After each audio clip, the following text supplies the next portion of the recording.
Hey guys, welcome to the funding table. We're so excited to have you guys back. Today we're met with a special guest. He's a realtor, a team leader, and a coach for a few realtors here in Laredo.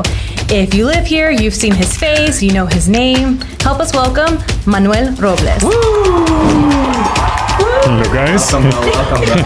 Thank you so much for being a part of our episode. Thank you guys for having me. I mean, it's a pleasure to finally be here in the studio. Awesome. No. Look at that studio. I know. Feels so fancy. I know. Okay, so we want to ask a few questions and really pick Manny's brain a bit because I've been seeing a lot of things that he's been doing out there social media wise and just as an expert in the market. And man, I am interested in his opinion.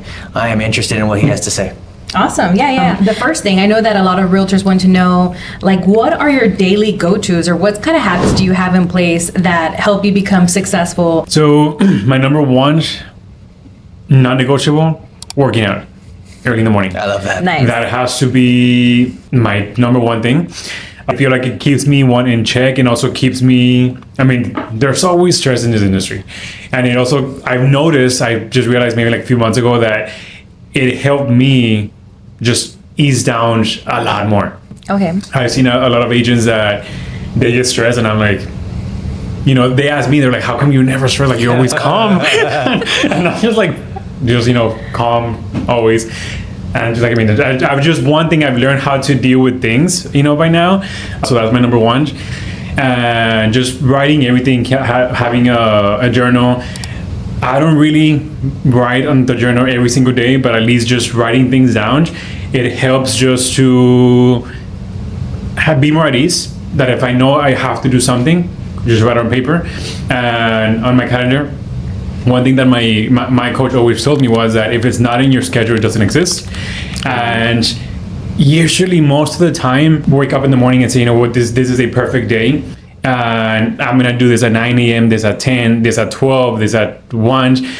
Most days we get to 10 a.m., something happens and it just derails. That's so true. The whole morning. That's so true. Absolutely. But when that happens, I can always, go back on schedule and be like, okay, I can just move this, from 11 to this and just try to move around as I go throughout the day, but just making sure, I write everything down. It works, helps me a lot just to keep the stress low.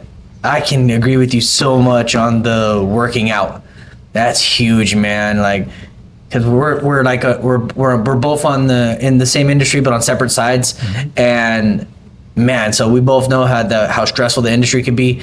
And I'm telling you, man, if I don't go to the gym, if I miss a day or two, and then the stress of work like piles up, it could be heavy. But when I get to the gym and just let it out, man. The burdens or the stresses, in this industry, they become a lot less. So I agree with you wholeheartedly there. Yeah. And this one's always taking notes. She's always writing things down, filling out her calendar. Mm-hmm. She does that enough for the both of us, I'll tell you. But it also helps me remember too. Like once I write it down, I'm like, no. There's something that I have to do today. And yes, I have a calendar, but I keep a lot of things just like mental. Yeah. And then the working out is great too because all of my creative juices just start flowing when I'm working out. Yes. Start flowing when I'm working out, and I work out with Sam, and he's like, "If you could just shut up for a little bit." And I'm just like, he doesn't. I'm locked in. I'm trying to get this set done. She's trying to talk to me about marketing I'm ideas. like, "Hey, babe, what do you think about this? Or what do you think about that?" And he's like, "Just talk to me after this rep." And I'm like, "Oh, okay." Just like jot it down on my notes, and then Yeah, I mean, I'm working out, either listening to Spotify. Most of the time I listen to like worship music, but from time to time, like I'll switch it out to like, just videos like for like 2-3 minutes. And then also getting ideas. And I'll literally text, last week I was texting, with the girl that does my videos. Her name is Sherry. And I text her and I'm like, hey, we gotta use this song for a video. And then like 2 minutes later, we have to use this song. She's like, what? It's like two completely different songs. She was like, I don't get it. And I'm like, just let me do my thing. Like, we'll gather thoughts this afterwards. Is just for storage. Just keep these ideas You're for like, this. I got a vision, okay? Just let's go with it. Yeah. No, I totally get that. That's cool to have somebody focused on marketing too, just directly to help you with those things. That's awesome. Mm-hmm. Yeah. All right. What was one of the biggest things that, whether it mentally, what was one of the biggest mindset shifts that you had to go through to make the jump from like a solo agent producer to a team leader / coach? Like, what's the biggest mindset shift for you? The biggest mind shift, I could say, being scared to do something and knowing what you want to do to actually just do it. I think back then, even at the time, when Sheda would edit the videos, for example, I knew that I wanted to do stuff, and same with the team. I already had plans, automation, text messages, emails, platform-wise, just to make it easier in production. And I had everything written down, but it was just not transmitting to putting it in action. And so like you had the ideas, but you weren't walking it out, so to speak? yes, I wasn't walking it out. It was just like there until the first agent that came into the team. At that point, I felt like I had a baby about to be born, and it's like already here. Okay, like now I have to like put everything in place. Execute. And everything that I had been planning for like 6 months, I did it in 1 week. Dang. I love that, working great under pressure. Yeah. So So you felt the responsibility on your shoulders, and you were like, it's time to execute. You got other people to care for, so to speak. Yes. That's cool. So that happened, and then from there, I just started to like now I have everything, like the skeleton, being formed, just pretty much coming into like now let's add on, let's do better things. And as the years have passed by, and eventually as I moved also into having a second team, which is pretty much like a coaching team, also like what can I also now add value to them, besides just my team, and just make sure I have a structure. That's cool. Yeah, that was one of the harder things that I've experienced as well too, is and the mindset shift that I had to go through was putting others before yourself. Like that's huge, and I think that's what it takes, because when you know how to do a transaction, you're like, I can go out, I can rock it, I can do A to Z. I know I don't have to teach myself, but that sacrifice that you have to make to say, I got to give up my time to like make sure that you're growing and make sure that you're thriving. That's, I think, one of the hardest parts for most people, taking that jump from being a solo producer to a team leader. And that was one of the things for me where I'm like, if I'm going to succeed as a team leader, I got to make sure that I put others before me. And I think that's the battle daily. Daily. Yeah, and you're really good at it. I think that's one thing that differentiates both of us, is that you're good at it. I'm not good at it. I'm like a task doer. So if I have things written down, I'm like, no, I have to check them out. I'm super ADD about that. And I don't want to give up my time. So Sammy's really good. I'll push like the 10, 12 tasks to the side. It's to help someone, help solve this problem. I'm like, let me finish my stuff first, and then I'll get back to you. No, but you're really good at that. Thank you. And Manny, what do you see right now that's a really good return of investment when it comes to like lead generating with you or your realtors? What's something that you see that is working for you right now in this I think what's working for you, and like what ideas do you have that maybe somebody watching could be like, hey, I want to grow my business, maybe that could help? I think right now, sometimes it can be very easy to get leads, let's say social media, or even open house and events. But what I tell agents right now is, if, for example, if it's social media, and if you're just messaging them on social media, you're so easily to get ghosted. I always tell them, you have to get their phone number, you have to get their emails. It's a must. Because if they ghost you from social media, for X reason, it can just be maybe because they don't even check Messenger. Right. You can easily translate it into targeting them through emails, text messages. If it's open houses, if you give a business card, you have to get something in return. And I always I tell agents sometimes, I'm like, you need to find an excuse to get their info when you give the card, because if you just give the card by itself, more than likely they're going to throw it away. Yeah, it's going to end up at the back of their car in the trunk. More than likely it's going to happen. So I always tell them, like, you have to get their info. And return on investment, I think what it works right now is that not just relying on having, the contacts on your phone, maybe a list on your notepad or something, but I've always been into automations, if I'm gonna clicking a client, I'm gonna put it into my platform, and I'm gonna shoot out emails automatically, which is the purpose of getting emails. Emails as if it was me, text messages as if it was me, which pretty much templates are already like set up in the platform that I use. And I tell agents, if let's say it's a brand new buyer that you're getting, there's a specific automation for buyers. If you got with someone from an open house, there's an automation for open houses. So click them in there and have those emails shoot out automatically. Link your email. That way, those emails go out as if it was you. Right. Because I've been in the other end when I get emails. I'm like, I know they didn't write it. Yeah, which is, I mean, we all do. Yeah. But if you feel like it's coming off more personal, it just feels better. So I think that one, just concentrating on your CRM, email wise, text message wise, and just filling all the important info, their date of birth. If they close on the house, okay, when did they close? When is their anniversary? Like for yesterday, I was texting with a client that he closed 5 years ago.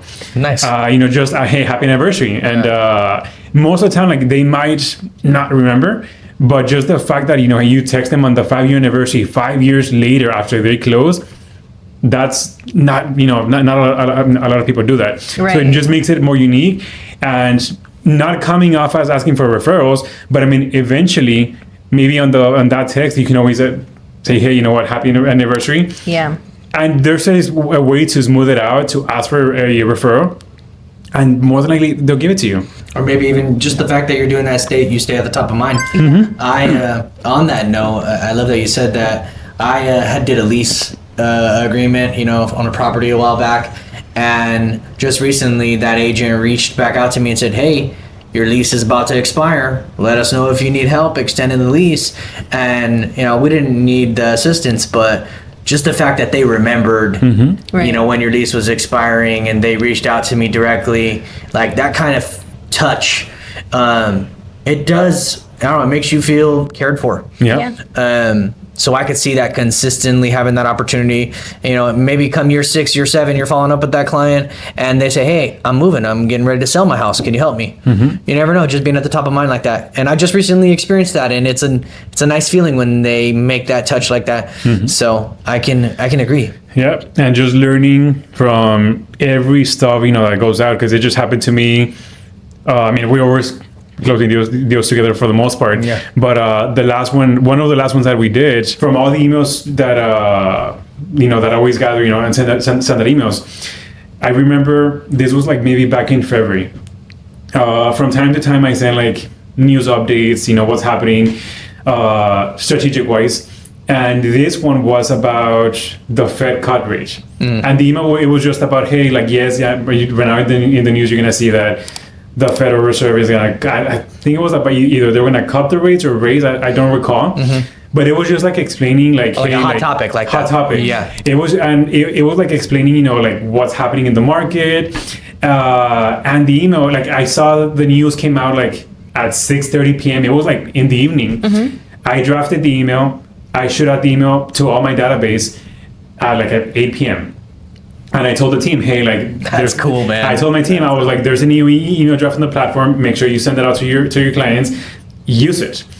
The following week, I'm at the gym, and I get a call from a mortgage lender from out of town, and they're like, hey, we have somebody that applied, and they put you as the realtor. That's cool, And man. I was like, okay. That's so cool. That's so cool. I was like, I'm in the middle of a workout, and by the way, I did not even pick up the call because I thought it was a scam. I was like, it's a scam. I hate that. I hate those calls. It was a scam, and I didn't pick up the call, but they texted here, like, and I was like, okay, I gotta return this call. Right. I paused the workout, I returned the call, and that lender, he tells me, he's like, oh, this is the name of the client, and I'm like, okay. So I go into the database. You're searching that I go into my database, and I search up the client, and I see that this client opened the email 5 times. Nice. Wow. In I guess in that week. That's cool. So I'm reading the email, and I'm like, okay, why did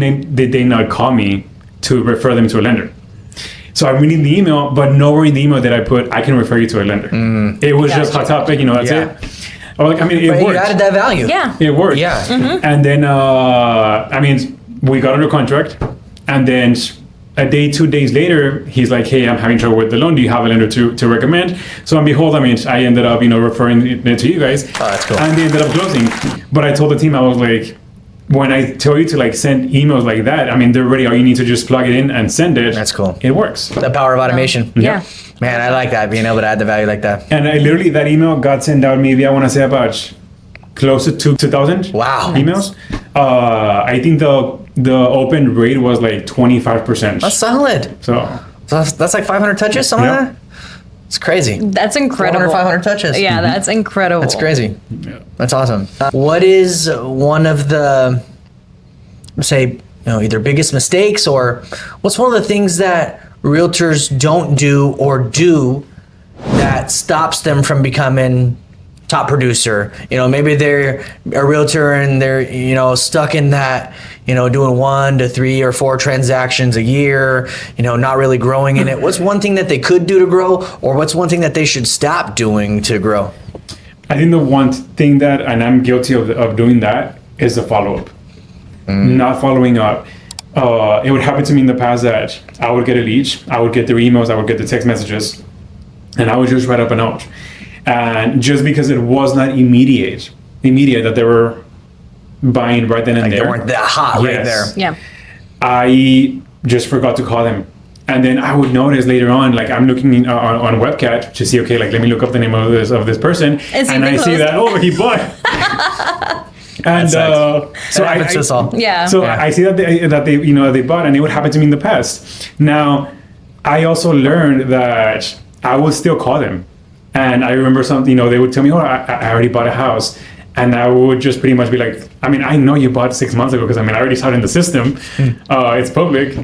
But I would still ask, hey, has anybody given you either a market update, or something like that? So just to smooth out, even though I know the address, I would just end up getting the address. Yeah. Right. Through them. Yeah. Just with the purpose of getting a market update. If you buy a house, more than likely going to maybe sell in the next few years, or maybe I can always open the door to maybe help you invest in real estate. Yeah. And that's are you saying that that's another opportunity just to get back in front of them as being their realtor for whatever future transaction? So I think That's cool. One mistake would be the follow-up. And I think the second mistake is that maybe when realtors call someone and they're told, I already bought or I already sold, just because they already made a transaction doesn't mean that they're not going back into real estate. Got you. And it's Sometime just soon even. and maybe it's just that they say no and they stop and they hang up. But it's like, no, if they say no, keep on the conversations. Let's see what else they tell you, that maybe you're not even asking the right questions that could maybe lead to another transaction 3 months on the road. Yeah. Friend, a family member. Yeah. Invest in another, Yeah. invest in, That's a true. portfolio or something. That's actually one of my Real estate. favorite Yeah. things is when a home buyer buys their first home or maybe their second home and they're like, hey, I want to start investing. That's my favorite transaction, when they first become investors and they learn to Yes. profit from real estate. They're like, what do I do? Yeah. How much do I need to save? What do I need to do to buy an investment property? Some people are really eager to do fourplexes or apartments, that. and then they just want information on what to do. I love the strategies involved with, like, hey, let's talk about cash flow, and that's Yep. when a good partnership amongst the realtor and amongst the lender talking about cash flow and rental. Now that's some of my favorite I know, transactions. you love that. Yeah. You get all geeked up about I it. do. I really do. I love working with investors. Geeked right. up. Yeah, geeked up. Manny, if you were to start over today, start fresh as a realtor, what would be the main few things that you do to kind of get back to where you are now in the first 90 days or so? The number one thing, being consistent with everything. Because along the road, there were stuff that maybe I was doing and then I stopped. And then I realized that I should have kept going. And I think that's the number one thing, being consistent, whether it's follow-up would be the most important one. Lead generation, if you're doing calls, let's say 20 conversations a day, and 20 conversations means that you are speaking to 20 people a day. If it's 10, you're speaking to 10 people a day, that means 50 a week to 100. If you're doing that, just because you're getting to the end of the 4 weeks and you're not getting the results, keep on going.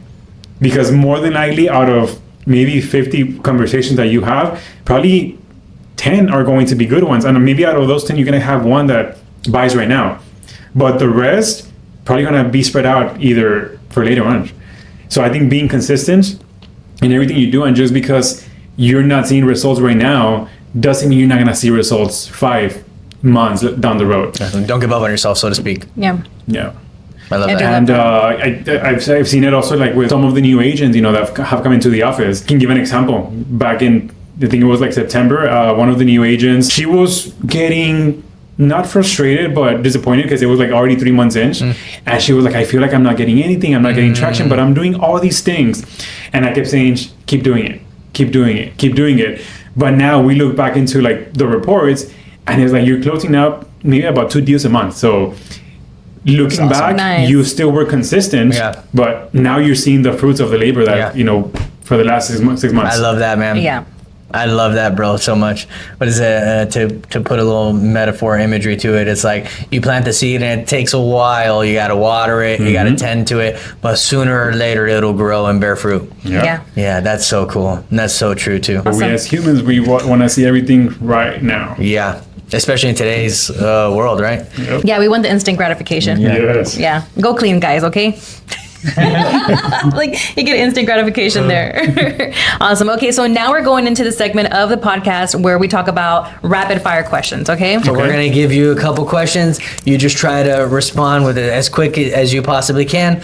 You may need a brief moment to expand a bit, but give it to us as quick as you possibly can. Okay. Okay. Buyers or sellers? Sellers. Okay, why? I like the processes, just having everything in place. If, let's say, I have multiple offers, which has happened to me in this market, having everything in place, I like dealing a lot more with sellers to coming up with a strategy. And I've been giving comments from other listing agents or agents, buyer agents, that they're like, hey, dude, like, the way you handled the whole situation, I mean, I don't even do it. And it's like those things that sometimes like I feel like, okay, I can do better. When somebody else tells you, hey, like, this was good, now it makes it seem like, okay, like, it's good. I just need to chill out and, just make it better. Nice. I think you're a phenomenal listing agent. I like the way that you strategize and market. Like when I see you, a whole project and you throw it out there, I'm like, damn, that sucker is probably going to contract pretty quickly. That's what it looks like, at least from the outside perspective. Yeah, it does. What about cold calls or social media? Social media. Yeah, 100%. 100%. Luxury listings or first-time home buyers? First-time home buyers. Okay, why? So first-time home buyers is just more unique. It's more meaningful because sometimes the stories. Like one time I had a couple that told me like all we want to do is we want to buy because we don't have an AC in our current rental, and I was just like, and every single house that we went, it was always like, hey, like we're grateful like for this, and there's a lot more gratifications when it comes to first-time home buyers. Yeah. Especially in how difficult our industry could be. When you have a happy client that's grateful, it makes it that much more worth it. I agree. Okay. Matcha or coffee? Coffee. What's your coffee order? Black. Black? Just black? No Nothing cream, no else? sugar. Nothing. That's a man's Oh drink. man, that's a man's drink That's a right man's there. What's your dream vacation? Hawaii. Hawaii. Nice. We were talking about that recently. Hawaii, but also I could say maybe like somewhere besides Hawaii, maybe somewhere like that there's no connection, just nature. Yeah. Yeah. Just free. Just free. Yeah, my dream vacation is Laredo, Texas. Stop. Yeah. Most memorable real estate deal you've ever had. Most memorable. Yeah, whether good or bad. The clients that I just texted, that it was their 5-year anniversary. And though it was the most memorable because I had been working with them for like 7 months. Okay. I want to say at least 7 months. Maybe close to like 10 months. Wow. Because 7 months the house was still getting built. And at first their credit, we were working on their credit to raise it, to raise the scores. Then we started building the house. And the house is about to get ready. We're like maybe a month out before closing. And they tell me, oh, we're going to go on vacation. We're going to Vegas. I'm like, oh, have fun. So we're working on the credit to make sure everything is on point. And I start seeing the pictures on Facebook. They're having fun, all fun. I already get anxiety. Spending their money. The thought just came to my mind. And I was like, I hope they don't miss any payments. Oh, that's too funny, bro. So That's too funny, man. They come back, and the husband, he's like, man, like he calls me. He's like, man, like my wife is pissed off. She's like about to divorce me, and I'm like, Jeez. what happened? And he's like, I missed the truck payment. Oh And I was my like, gosh. Out of all the payments that could have happened, the truck payment. So I mean, I don't know what happened, but the good thing was that it was able to get fixed. Oh, they were able to close. They were able to close on time. Oh my god. I feel my stomach just Literally. dropping. Oh, But that's like my most memorable one because of the situation, but also like how close I was able to get with them. Like several clients have gotten me, gifts. that's cool. But when they came back, they gave me a pen, and the pen it was like pretty much all the names, that God, all the names like for God. Oh, that's And of course, beautiful. one of them, was Emmanuel, but like yeah. in big, and I was Yeah. like, that was like, I still have the pen with me in my car. That's so Oh, cool. I love that. Yeah. That's so cute. Emmanuel, it means God with us, right? Mm-hmm. Yeah, that's which awesome. that actually ended up being my son's name. Oh, that's beautiful. Oh, And beautiful. before your son was born?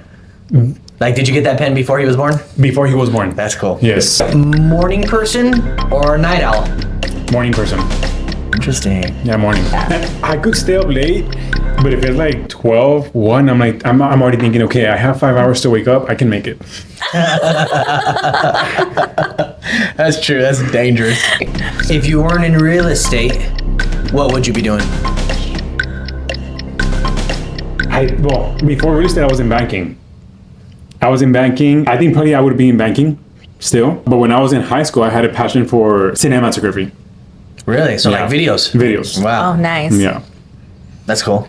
That I was can like see my that. hobby. I can kind of see that. Yeah. And the way that some of your visions come alive and when you market a property, I could see that. Or when you get the team together and create videos. You do a really good job at that, by the way. I can't tell you that enough, man. You do great at that. Thank you. One word that describes your leadership. He's like Denzel Washington. One word. Dependable. Because I'm just always there for, there for them. I try to be it. Dependable. Yeah. I can see that. I could see that too. I would even maybe use the word to steal it from you. I would maybe even say consistent. Yeah, another word for dependable. Love that. Yeah. Awesome. Well, thank you so much for being a part of our podcast, Manny. We're so excited to have you here today. And guys, if you liked this video, if you found this video helpful, be sure to share this to all of your family and friends. Next episode, we're going to be talking about things that are coming to a neighborhood near you. We'll see you guys on the next one.